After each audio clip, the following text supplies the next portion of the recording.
So today we're going to do the second of the series of videos with a buyer's guide on rust on the different series. So today we're going to look at a 124. This car, if you go back on our channel, there's a video of when it arrived and how severe the rust was on it. All of this had rusted away. This was replaced here. Yeah, it was really knackered. There are videos up, but we'll go into the yard now and we'll have a look and I'll show you how rust progresses in the areas to watch. This one over here has been in our yard for about 5 years now. It's difficult to get out because we just pack cars all around it. But this is a pre-facelift, so very early 124. I think it was an 87 if I remember correctly.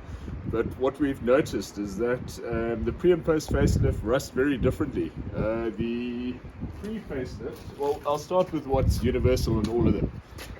Is this over here. This is where the bumper pad, the rear bumper pad rests against. And I've had pristine examples that come off and we pull off the back bumper and there's a big hole like this behind us.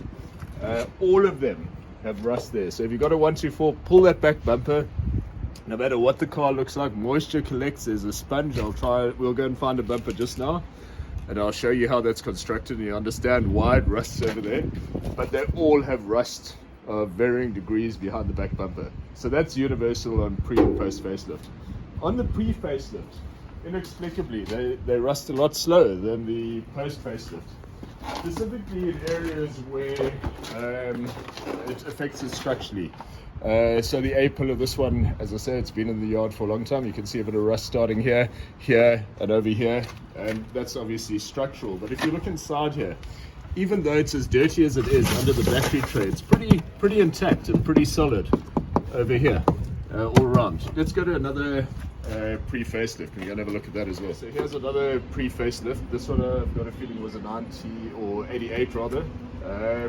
Once again, underneath the battery tray, very bad. It goes straight into the cabin.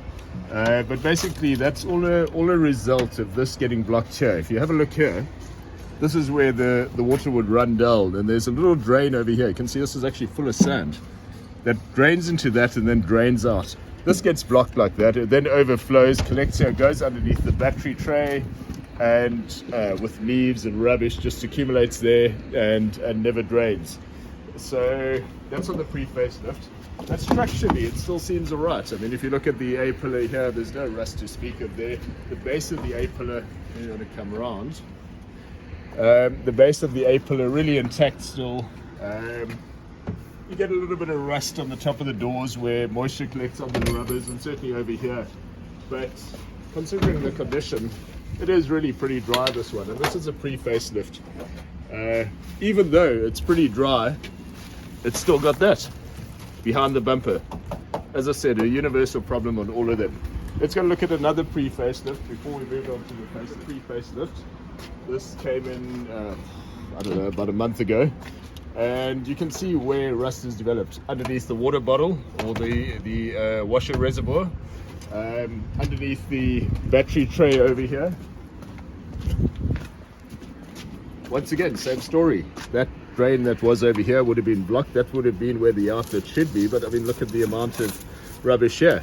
And it's actually just built up underneath the battery tray. That just rusts straight through and causes that sort of issue where it goes through the firewall into the cabin. But I mean, if you look underneath there, and that's all a result of not keeping the drains clean.